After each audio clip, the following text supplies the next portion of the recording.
Honours ভর্তি প্রথম release স্লিপে তোমরা যারা চান্স পেয়েছো তোমরা কিভাবে তোমাদের অ্যাডমিশন ফর্মটি পূরণ করবে।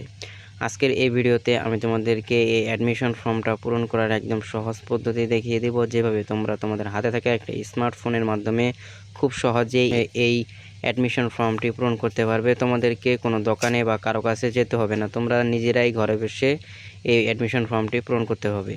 এর জন্য তোমাদেরকে এই ভিডিওটা একটু মনোযোগ দিয়ে দেখতে হবে, তোমরা এই ভিডিওটাকে 1 সেকেন্ড স্কিপ করবে না। আর তোমরা যারা এখন আমার এই চ্যানেলটাকে সাবস্ক্রাইব করো নাই, তোমরা অবশ্যই আমার এই চ্যানেলটাকে সাবস্ক্রাইব করে দেবে এবং নিচের বেল বাটনটি অন করে দেবে। আর তোমরা যদি কেউ একান্তভাবে এই অ্যাডমিশন ফর্মটি পূরণ করতে না পারো, তাহলে তোমরা আমার সাথে যোগাযোগ করতে পারো। যোগাযোগ করার জন্য এই ভিডিও ডেসক্রিপশন বক্সে হোয়াটসঅ্যাপ নাম্বার দেওয়া থাকবে, হোয়াটসঅ্যাপ নম্বরে যোগাযোগ করবে, আমি তোমাদের সেই আবেদনটি করে দিব। তো চলো বন্ধুরা, বেশি কথা না বাড়িয়ে আজকের এই ভিডিওটা শুরু করা যাক। এজন্য তোমাদেরকে জাতীয় বিশ্ববিদ্যালয় অফিসিয়াল ওয়েবসাইটে থাকতে হবে। এখানে তোমাদেরকে এই যে নিচে যে honours application login click here রয়েছে, এখানে তোমাদেরকে ক্লিক করতে হবে। এখানে ক্লিক করার পর তোমাদের সামনে যে এমন একটা ইন্টারফেস আসবে।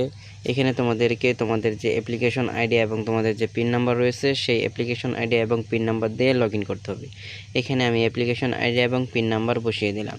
অ্যাপ্লিকেশন আইডি পিন নাম্বার বসিয়ে দেওয়ার পর এই যে এখানে যে লগইন অপশনটা রয়েছে, লগইন অপশনে ক্লিক করবে। এই লগইন অপশনে ক্লিক করার পর তোমাদের সামনে ঠিক এই যে এমন একটা ইন্টারফেস চলে আসবে, বুঝতে পারছো? এই লগইন অপশনে ক্লিক করার পর তোমরা এখানে দেখতে পারবে যে তোমরা কোন সাবজেক্টে চান্স পেয়েছো, কোন কলেজে চান্স পেয়েছো, এবং তোমরা এখানে দেখতে পারবে যে তোমাদের অ্যাডমিশন ফর্ম বলে একটা অপশন রয়েছে। এই অ্যাডমিশন ফর্মে তোমরা ক্লিক করে দিবে। আর যখনই তোমরা এই অ্যাডমিশন ফর্মে ক্লিক করে দিবে, তখনই তোমরা দেখতে পারবে যে তোমাদের সামনে এমন একটা ফর্ম কিন্তু ওপেন হবে। এখানেই মূলত তোমাদের সেই কাজটা করতে হবে। এখানে তোমরা দেখবা যে অটোমেটিকভাবে কিন্তু অনেকগুলো সিলেক্ট হয়ে থাকবে এবং অনেকগুলো কিন্তু সিলেক্ট থাকবে না। যেগুলো তোমাদের সিলেক্ট করা থাকবে সেগুলো তোমাকে সিলেক্ট করতে হবে না। এখানে তোমরা দেখবে যে তোমার যে কলেজ কোড, তুমি যে কলেজে চান্স পেয়েছো সেটা সিলেক্ট করা থাকবে। তুমি কোন কলেজে তুমি কোন সাবজেক্টে চান্স পেয়েছো সেটাও কিন্তু এখানে সিলেক্ট করা থাকবে। তোমার নাম, তোমার বাবার নাম, তোমার মার নাম সব কিছু কিন্তু এখানে সিলেক্ট করা থাকবে। শুধু সিলেক্ট করা থাকবে না যেগুলো, সেগুলো তোমাকে এখানে সিলেক্ট করতে হবে। এখানে তোমরা দেখবে যে ন্যাশনালিটি, এটা সিলেক্ট করা নাই, এটা তোমাদেরকে সিলেক্ট করতে হবে। তোমার ন্যাশনালিটি কি? তো তুমি যেহেতু বাংলাদেশি, তাহলে তুমি এখানে বাংলাদেশ সিলেক্ট করে দেবা, বুঝতে পারছো?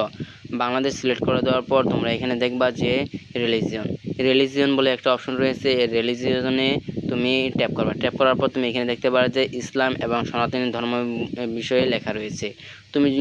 তুমি কোন ধর্মের অনুসারী। তুমি যদি সনাতন ধর্মই হয়ে থাকো তাহলে তুমি সনাতন ধর্ম লিখে দিবা, আর তুমি যদি ইসলাম ধর্মের অনুসারী হয়ে থাকো তাহলে তুমি অবশ্যই ইসলাম লিখে দিবা, বুঝতে পারছো? লিখে দেওয়ার পর পরবর্তীতে তোমাকে যে কাজটা করতে হবে সেটা হচ্ছে ম্যারিটাল স্ট্যাটাস। ম্যারিটাল স্ট্যাটাস বলতে হচ্ছে যে বৈবাহিক পরিচিতি। তুমি কি বিবাহিত নাকি অবিবাহিত? তুমি যদি বিবাহিত হয়ে থাকো তাহলে তুমি ম্যারিড লিখে দিবে, আর তুমি যদি আনম্যারিড হয়ে থাকো, তুমি যদি অবিবাহিত হয়ে থাকো তাহলে তুমি এখানে আনম্যারিড লিখে দিবে, বুঝতে পারছো? এটা লিখে দেওয়ার পর তোমাকে পরবর্তীতে যেই কাজটা করতে হবে সেটা হচ্ছে গার্ডিয়ানস নেম। তুমি তোমার এমন একজন গার্ডিয়ানসের নাম দিবা যিনি তোমার, মনে করো তুমি কলেজে কোনো ধরনের কোনো বিপদে পড়েছো বা তুমি অসুস্থ হয়ে পড়েছো, তখন কিন্তু সেই কলেজ কর্তৃপক্ষ তোমার ওই গার্ডিয়ানসকে ফোন দিয়ে নিয়ে যাবে এবং তোমাকে কিন্তু কলেজ থেকে তোমার সেই গার্ডিয়ানস নিয়ে আসবে, বুঝতে পারছো? এজন্য তুমি এমন একজনের নাম দিবা যে তোমাকে কলেজ থেকে তোমার যে কোনো সমস্যার সমাধান করে নিয়ে আসতে পারে, বুঝতে পারছো? আর এই যে এরপর রয়েছে guardians mobile number. Guardians mobile নাম্বারে তুমি তোমার সেই গার্ডিয়ানসের মোবাইল নাম্বারটা কিন্তু দিয়ে দিবা। আর এরপর রয়েছে father mother's guardians annual income, বুঝতে পারছো? তোমার বাবা মার যে বাৎসরিক যে একটা আয় রয়েছে, সেই আয়ের হিসাব এখানে দিতে বলছে। তুমি এখানে তোমার বাবা মার বাৎসরিক কত টাকা ইনকাম করে তুমি একটা আনুমানিক কিন্তু এখানে দিয়ে দিবা। তবে আমি তোমাদেরকে সাজেস্ট করব যে তোমরা এখানে 1 লাখ টাকার নিচে দেওয়ার চেষ্টা করবে, বুঝতে পারছো? 1 লাখ টাকার নিচে দেওয়ার চেষ্টা করবে। কেন? যদি তোমরা উপবৃত্তির জন্য আবেদন করো তাহলে তোমাকে কিন্তু 1 লাখ টাকার নিচে দেওয়া থাকলে তোমরা কিন্তু উপবৃত্তির আবেদন কিন্তু তোমাদের কনফার্ম হয়ে যাবে, বুঝতে পারছো? এই জন্য তোমরা 1 লাখ টাকার নিচে দেওয়ার চেষ্টা করবে।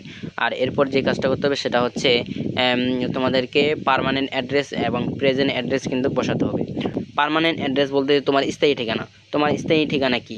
তুমি কোন জেলায় বসবাস করো? তোমার স্থায়ী ঠিকানা, তুমি যদি বর্তমানে দিনাজপুর জেলায় বসবাস করো তাহলে তুমি এখানে দিনাজপুর লিখে দিবা। দিনাজপুর জেলায় কোন উপজেলা, কোন ইউনিয়নে, কোন ওয়ার্ডে তোমরা সম্পূর্ণ কিন্তু এখানে বসিয়ে দিবা, বুঝতে পারছো? এরপর তোমার প্রেজেন্ট অ্যাড্রেস, তুমি বর্তমানে কোথায় রয়েছো। তুমি যদি বর্তমানে ঢাকা জেলায় অবস্থান করো তাহলে তুমি এখানে ঢাকা লিখে দিবে। ঢাকার কোন জেলায়, কোন উপজেলায়, কোন ইউনিয়নে, কোন ওয়ার্ডে সম্পূর্ণ কিন্তু এখানে তোমরা লিখে দিবে। লিখে দেওয়ার পর তোমরা এই যে এখানে সেভ যে ইনফরমেশন রয়েছে, সেভ ইনফরমেশন ইনফরমেশনে তোমরা ক্লিক করে দেবে। সেভ ইনফরমেশনে ক্লিক করার আগে তোমরা কিন্তু সম্পূর্ণটা একবার ভালো করে দেখে নেবে, বুঝতে পারছো? দেখে নিয়ে তোমরা সেভ ইনফরমেশনে ক্লিক করে দেবে।